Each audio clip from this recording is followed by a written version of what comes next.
Hey guys, before we start today's video, I just want to give a quick shout out to ToeJam and Earl's Funky Fresh Foods of Funkotron Cookbook. No, this is not a sponsorship, and no, I was not paid to say this. This is simply a project I heard about, and I wanted to share the word because honestly, this is really cool. You guys will want to stick around to hear this. It's really interesting. So this is not just a regular cookbook. This cookbook takes inspiration from the world of ToeJam and Earl. ToeJam and Earl obviously is a video game series that was published by Sega in the 90s and released on the Sega Genesis in 1991. And you don't have to be a fan of the series to get behind this cookbook. Just like the game series it's based on, Funky Fresh Foods is designed for beginners and pros alike. There is simply something here for everyone in this book. It's weird, it's alien, it's interesting. On their Kickstarter page, which I left in the description of this video, they have an assortment of recipes starting from their funky beet cake, which looks absolutely delicious, to their Mama Flo's Earl Grey cookies, as well as a recipe to make your own root beer, to which I made a root beer float. This is really interesting and really cool. To take inspiration from foods, from video games, is really interesting and something that I don't think I really thought of before, and something I really want to support. As a Sonic fan, I know there's a lot of foods in the Sonic series that I hope one day will be realized in real life. So definitely go down in the description and support this project. This is a really cool project, and if you're a fan of ToeJam and Earl or Sega in general, this is a really cool cookbook to get behind. With all that said, on with the video.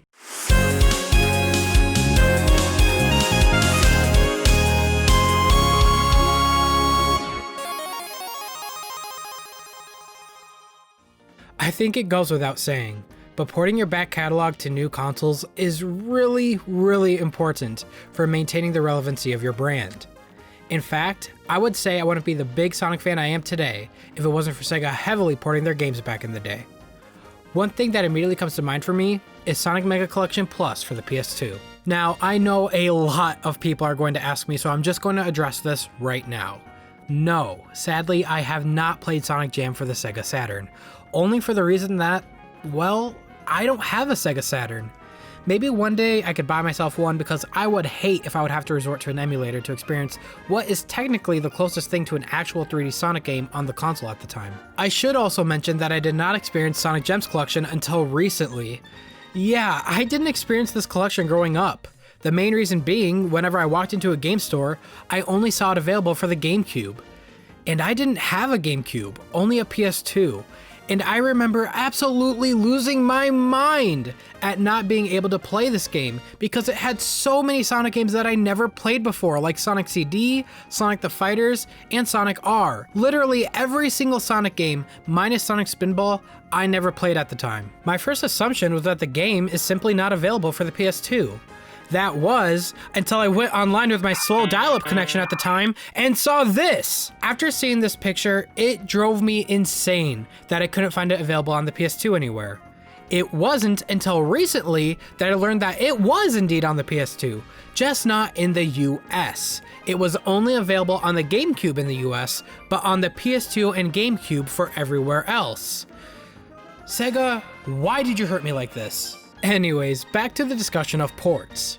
While I played many of the original classic Sonic games on the Sega Genesis, I didn't originally have them all, and this collection would help me experience many of the games I missed.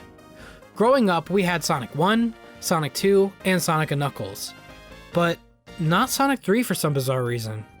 So this collection would actually be where I first played the complete game Sonic 3 and Knuckles, as well as my first time playing Knuckles in Sonic 2, which I had no idea was a thing until I unlocked it in this collection. It is also thanks to this collection that I absolutely love Puyo Puyo. Me and my family members would spend hours battling each other in Mean Bean Machine. This would also be the first time I've seen characters like Scratch and Grounder make an appearance from the TV show. Not counting that bad Nick from Sonic 2. This collection also introduced me to some of my very first Game Gear games, like Sonic 1, Sonic Chaos, Sonic Drift, Sonic Labyrinth, and Sonic Blast. And I'll admit, as someone who played the Genesis games first, it was really hard for me to warm up to the 8-bit games. Over time, I learned to enjoy games like Sonic 1 and Sonic Chaos. I hope one day I can play the Master System version of those games because I heard the wider screen resolution really helps. Also, funny story with Sonic Chaos. When I first played this game and charged the Super Peel out, I remember my mom thinking the fire alarm was going off. And after revisiting it, I honestly can't blame her. I mean, just listen to this.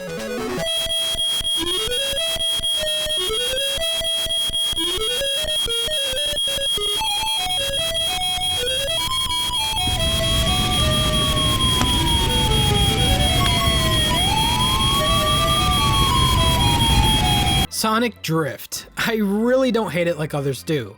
It isn't anything remarkable. It's just a generic 8-bit racer with Sonic characters in it. Really, it isn't anything special. As for these two though, oh boy, yikes. So, first thing first, Sonic Labyrinth. I mean, you guys already know what is wrong with this game. I feel like I don't really need to explain it, and I'm sure people have already done that hundreds of times for you. I didn't enjoy this game then, I don't enjoy this game now. It is not fun, it's boring, it is the total opposite of what I look for in a Sonic game, and the story to excuse this gameplay made me spit out my drink and laughter. Now, as for Sonic Blast? Sega! Well, it certainly blasted. First off, Sonic is totally flipping us the bird. Second, this game is not that fun to me. It is nostalgic, I'll give it that. I played it a hell of a lot as a kid in this collection, along with the other games. But even back then when I was a kid, I was thinking to myself, what in the hell am I playing right now? Yeah, in terms of Game Gear games, I played these two way more. But at least the loops in those worked. Oh, come on, just work already. What kind of Sonic game doesn't have working loops? I could go on and on about the amazing games in this collection, but to save you some time, I'll just tell you right now, these are some pretty good ports of these games. I don't seem to ever really have any issues with them. Are they as good as games running on the original hardware? No, but it's still pretty damn good, all things considered. This collection is a great way for people to experience some of the classic games that made Sonic the gaming icon he is today. Now, that pretty much covers all the games, but we are not quite done with this collection. Sega went all out and put a bunch of comic covers and even a full comic to read. I actually recall in elementary school for an assignment we had to spend some time reading, and I used this comic in the game as one of the books I read in massive quotes there. Essentially, I used this comic as an excuse to spend hours listening to the relaxing music and going through a bunch of Archie covers. It was so much fun, for the main reason that I couldn't stop laughing at how some of these looked. This was when I realized Archie got sometimes very, let's just say, creative with their covers. There is nostalgia there to be sure, but man, the way some of these characters looked gave me so much joy as a kid. I mean, just look at that! What is even happening here? Oh, that looks very nice. Guest starring Sabrina the Teenage Witch. Oh god, I feel old. Oh, Sonic died. Very nice. Tails? You doing okay?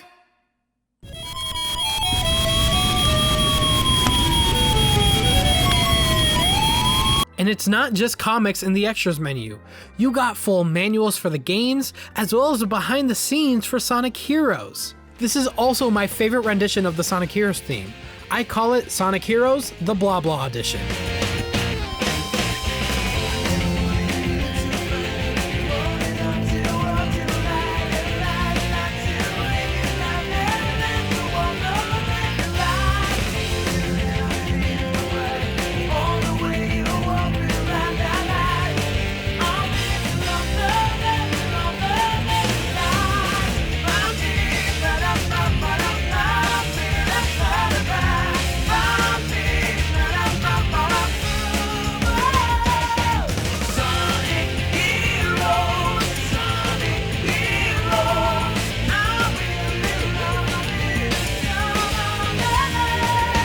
They also had some unfinished cutscenes from the game too. These are honestly really interesting to look at. There really isn't much else to say about this collection. You can tell they put a lot of work and love into it. And for that, it is my favorite Sonic collection out there. I didn't even mention the soundtrack for this game yet. It is so good. Honestly, one of my favorite Sonic soundtracks of all time. It just hits you with so much energy and nostalgia. In fact, when Victor McKnight, shout out to him, and I were brainstorming ideas for my intro song, this was the soundtrack that I wanted to take heavy inspiration from. If you haven't listened to my full theme by Victor McKnight, I highly recommend it. Hideki Kobayashi, I hope I said his name right, probably not, the composer for Sonic Mega Collection Plus, is just so good at capturing that nostalgic feel and excitement. I can't say it enough. This collection is simply wonderful, and I really hope Sega will one day release another collection that is made with as much love and content as this one did. Honestly, I think it would be a really great idea if they made another collection with some of the new IDW comics this time around, and more behind the scenes of stuff we've never seen before for the recent games. While they did go on to make other Sega collections that aren't just Sonic, like Sega Genesis Collection for example, while these games are great and are a good way for anyone to jump into the Sega series, I feel like it didn't have as much love and care put into it as Mega Collection Plus did for Sonic fans. It did have some interesting interviews though with some people working behind the scenes, like Shad Nakamura, who was working on Sonic 06 at the time, where he gave a bit of interesting backstory as to why Silver ended up in the Sonic series and such. But once again, all of this leads me to my main topic as to why porting your back catalog is so important. If it wasn't for these two collections here, I wouldn't be as big of a Sonic fan, or Sega fan for that matter, as I am today. I experienced so many titles that I missed because of these collections, and I think it goes without saying, but as of recently, I feel like Sega is lacking when it comes to supporting their back catalog. And I'm not talking about their classic Sonic games, which are found in almost every console except for Sonic 3, which apparently doesn't exist anymore. When it comes to some of the old 3D Sonic games, it is really hard to find them and play them on new hardware. Want to play Sonic Heroes on Steam even though it had a PC port back in the day? Can't do it. Want to play Sonic Riders 1 or 2? Better dust off your PS2 or GameCube. Want to play Shadow the Hedgehog? Same thing, dust off your old console. Want to play Sonic Unleashed? Unless you have an Xbox, you're out of luck. And even then, it is only being emulated on the Xbox One. Sonic Colors? Nope, only on your Wii. Sonic Generations, arguably the best 3D Sonic game in recent history, only on the Xbox 360, PS3, and PC.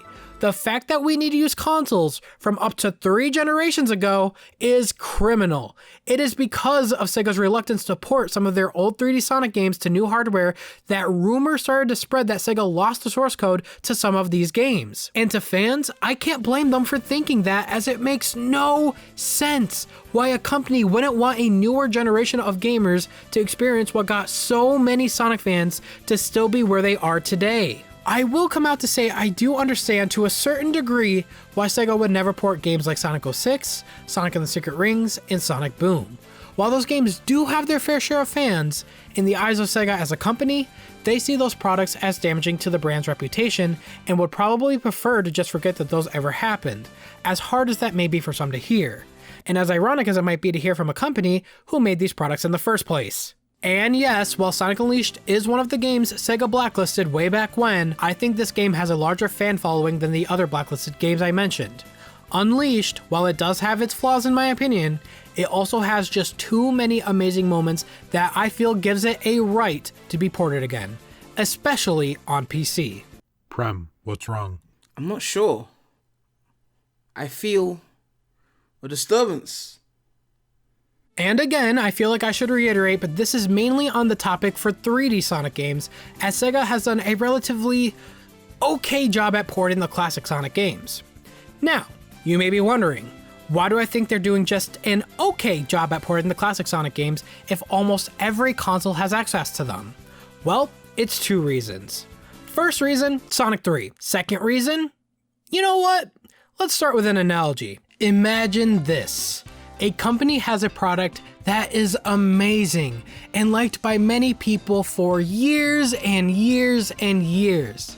Then, way later down the line, I'm talking say 20 years later, the product that everyone loves starts to grow a bit stale and show its old age due to its limitations. So, the company makes a brand new version of the product that everyone comes to know and love by simply upgrading it with new bells and whistles for modern hardware and new added features. Then, for some unexplained, idiotic, moronic, unfathomable reason, the company stops selling the new version of the old product and goes back to selling the same old product as before with none of the added features from the upgrade. Sounds like a horrible move by the company, right? Well, this horrible analogy was brought to you by the Christian Whitehead ports of Sonic 1, Sonic 2, and Sonic CD. Oh yeah, I'm going there. Don't you dare think for a second that I was going to make a video on Sonic ports without addressing the massive elephant in the room. Sega, the ports are already made. They're amazing. They are the definitive way to play Sonic 1, Sonic 2, and Sonic CD. Guys, the Christian Whitehead version of Sonic CD came out in 2011 on both console and mobile devices, and that version now is available on Steam, which is fantastic. As for the other two games, Sonic 1 and Sonic 2, those ports that came out in 2013 only on mobile devices are still only available on mobile devices.